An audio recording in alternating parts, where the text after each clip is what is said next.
এদিকে ঢুকতে পারবে না, ইটগুলা দিয়ে লেভেল করে রাস্তা বানাবে। এই করুক, বেকু দিয়ে তো যে সরাইতে পারবে।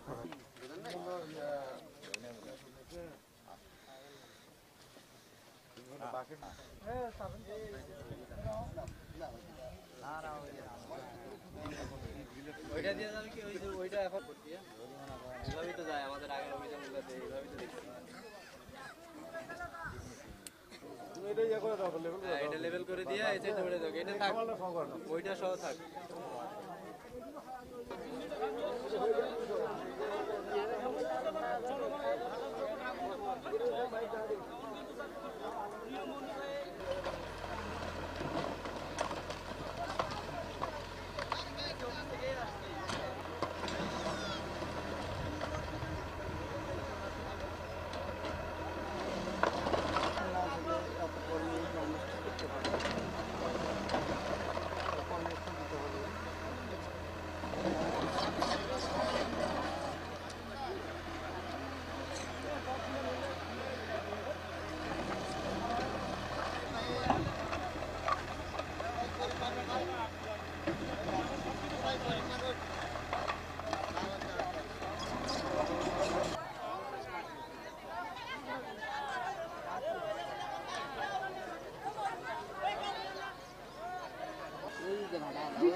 ওই পাশে দেখছো?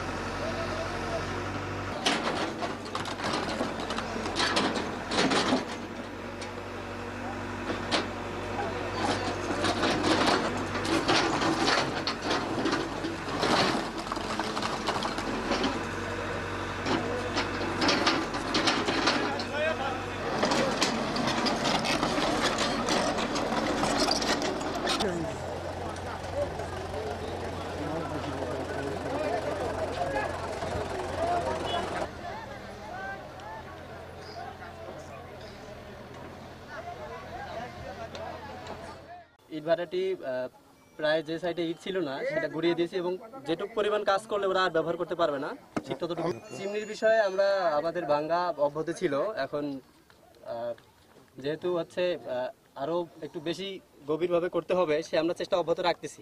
দেখা যাচ্ছে ইনশাল্লাহ করা যায়। আমাদেরকে যদি এখানে সবাই সহযোগিতা করে আমি কাজ করতে পারবো, কিন্তু যদি সহযোগিতা না করে আমি কিভাবে করবো? আমার বেকুর সামনে আমার বেকুর অপারেটরকে মানে হুমকি দিচ্ছেন, আপনি বেগুর অপারেটরের সঙ্গে কাছে দাঁড়ায় থাকেন। আপনি দাঁড়াই ছিলেন, আমি জানি, আপনি সবই জানেন, সবই কথাবার্তা শুনছেন। আমি দুইটা পুলিশ ফোর্সকেও ডাকছি যেখানে যাতে তাকে নির্বিঘ্নে কাজ করতে দেওয়া হয়, কিন্তু কাজ করতে দেওয়া হচ্ছে না। আপনি জানেন, আপনি দেখলেন। আমাদের মহামান্য হাইকোর্টের নির্দেশনা, ঠিক আছে, এটা আমাদের সবারই মানতে হবে, সবাইকে আইনের প্রতি শ্রদ্ধা দেখাতে হবে এবং এই বিষয়ে সহযোগিতা করতে হবে। এখানে আপনি দেখছেন আশেপাশে স্কুল আছে, তারপর আপনার অনেকজন লোকের বসবাস আছে। সবচেয়ে বড় কথা হচ্ছে এটা যে দীর্ঘমেয়াদে আমাদের সবার স্বাস্থ্যগত ঝুঁকি আছে, ঠিক আছে, আমাদের জীবনের ঝুঁকি আছে, এটার প্রতি তাদের সবারই আসলে এগিয়ে আসতে হবে। আমরা অবশ্যই যাতে এটা কাজ না করতে পারে এমন ভাবে আমরা তো ক্ষতিগ্রস্ত করে দেবো।